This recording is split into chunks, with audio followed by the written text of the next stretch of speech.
O corpo que você e eu temos, ele não foi feito para ser um instrumento de prazer e um instrumento de ostentação. Hoje nós temos uma inversão disso, nós temos um culto ao corpo. E o que as pessoas fazem? Falávamos disso agora há pouco no café, aqui nos bastidores.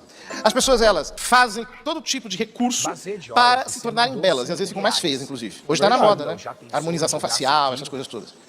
As pessoas gastam horas e horas numa academia, o que é bom, porque a gente precisa ter saúde física, força, etc. Mas às vezes exageram nisso, não porque precisam de saúde, mas porque querem ostentar, querem, como se diz por aí, ter um corpão. Querem, por assim dizer, usar o seu corpo como uma ferramenta de ostentação. Mas também há muitas pessoas, e eu diria que boa parte das pessoas do nosso tempo, que utilizam o seu corpo como uma ferramenta para obter prazer, como uma ferramenta para obter satisfação. E, portanto, a finalidade da vida dessas pessoas é o quê? É ter o que em inglês se chama wellness, que é uma qualidade de vida agradável, uma qualidade de vida confortável. Então todo mundo quer o tempo todo comer do bom e do melhor, do modo mais glamourizado possível, quer ter o conforto mais especial que se possa ter, quer vestir, calçar algo que vai lhe trazer satisfação, que vai lhe trazer agrado, querem afago, querem todo tipo de sensação boa.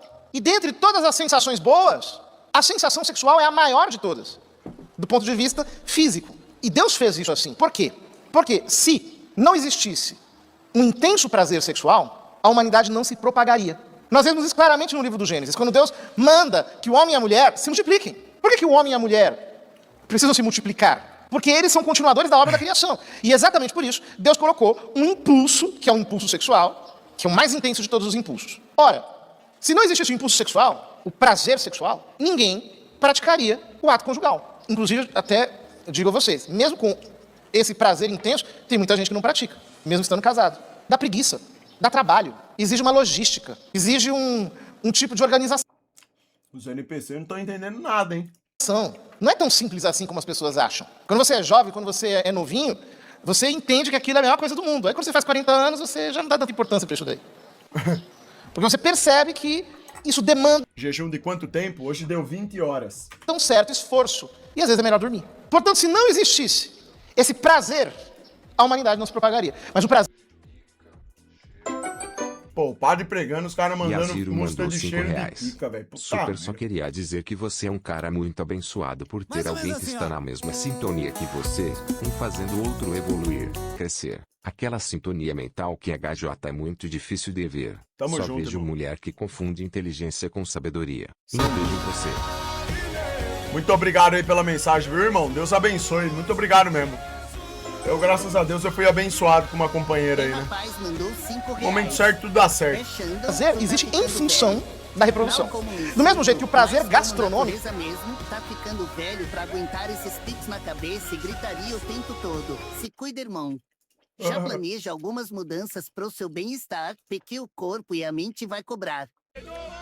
Tamo junto. E você tem total razão nisso que você tá falando, irmão.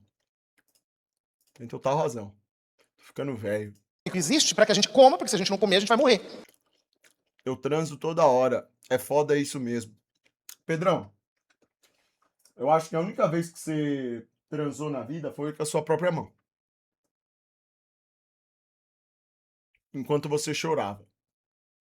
Sabendo que o mundo lá fora é demais pra você.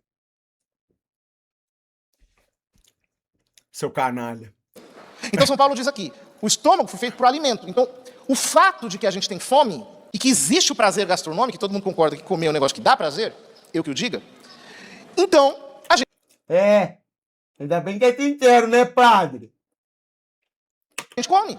Se comer fosse uma coisa desagradável, se comer fosse uma coisa que trouxesse incômodo, ninguém comeria. Por quê? Comer, Super tá sabendo da bomba? Que bomba, irmão. gente, dá trabalho. Pensa, que esforço você precisa fazer para fazer uma comida? E assim, a gente não presta atenção nisso, mas você vai ao supermercado, você pega fila, você paga, você traz, você tira, você... Pergunta pra feminista. Pra elas, fazer uma comida em casa é o demônio. Agora, ir lá servir o chefe no trampo, não.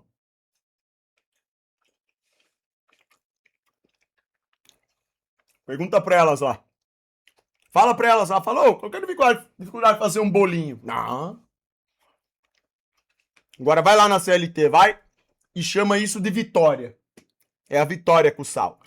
Aí você prepara. Agora é só esperar amanhã no Twitter. Aí pra você preparar, você suja uma quantidade imensa de louça. Aí você lava a louça da preparação. Aí depois você vai comer. Aí comeu. Aí você vai lavar a louça depois de comer. Aí depois você tem que fazer isso depois, você tem que fazer isso depois, você tem que fazer isso depois. Fala, meu Deus, que escravidão é essa? Por que isso? Por que a gente se submete a esse trabalho todo?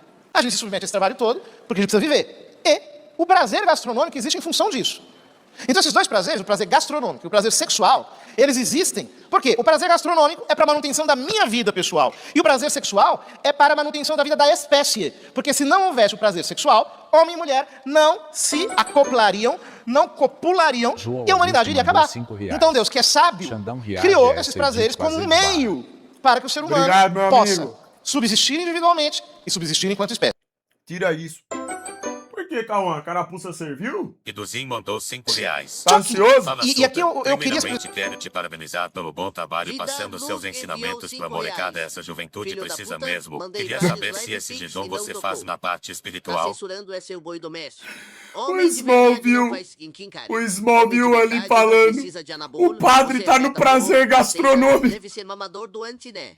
Se eu te ver na rua... Simplesmente dá um princípio rápido, mas que ele é muito profundo. Se nós não entendemos isso, nós não entendemos nada sobre sexualidade.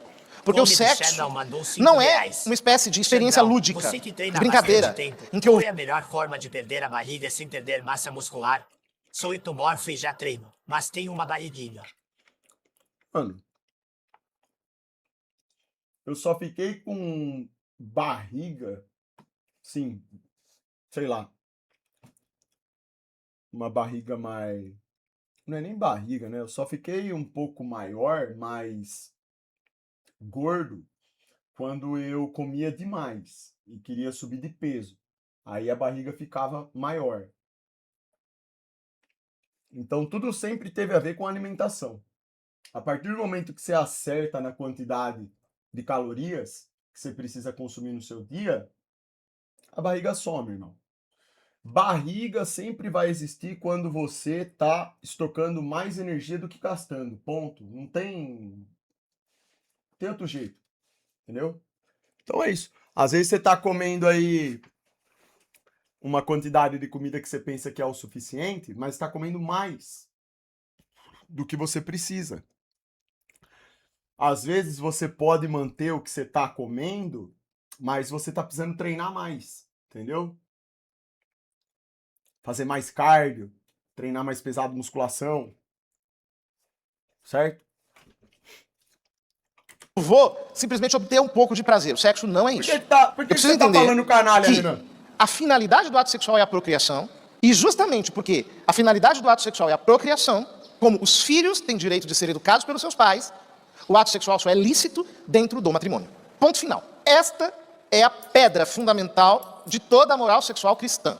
Vou até repetir. Como a finalidade do ato conjugal é a procriação, e, portanto, você não pode excluir essa finalidade do ato sexual, por isso que a contracepção e essas coisas todas são reprovadas pela igreja.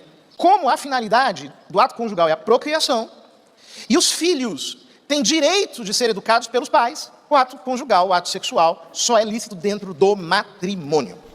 Fora disso, E se eu for casado com uma trans? Ai, Tozinho, aí você se fudeu, hein? todo ato sexual ou todo tipo de forma de obtenção do prazer sexual é ilícita, não é correta. Sabe o que fiz? Um cristão Mandou não pode R$5. buscar isso. Vejam, a maior Isso mesmo, jorrei muita galemica nesse papazinho. parte das pessoas não entende os princípios que estão por trás olha das pra normas morais. câmera. Por quê? Você é jovem, tem bastante jovem aqui, e muitos jovens se perguntam por que isso é pecado? Eu não estou fazendo mal a ninguém, eu não estou prejudicando ninguém, por que isso é pecado? Parece que Deus, na cabeça dessas pessoas, teria criado alguns mandamentos com a finalidade de nos torturar. Então ele disse, olha, isso aqui não pode. Eu já vi até alguém falar assim, tudo que é bom e gostoso é pecado ou engorda. Dando a impressão de que Deus instituiu, por assim dizer, um pecado, no caso, o pecado contra a castidade, O povo é muito burro, né? como uma maneira de nos torturar, de nos controlar, de autoritariamente, ditatorialmente, nos privar de algo que é bom, de algo que é gostoso. Só que a nossa vida, meus irmãos, a nossa vida humana, ela tem que ter sentido. Ela tem que ser racional. Você olha para os animais têm período fértil e período infértil. No período fértil eles acasalam, e no período infértil eles não acasalam. Já tá bom também, né?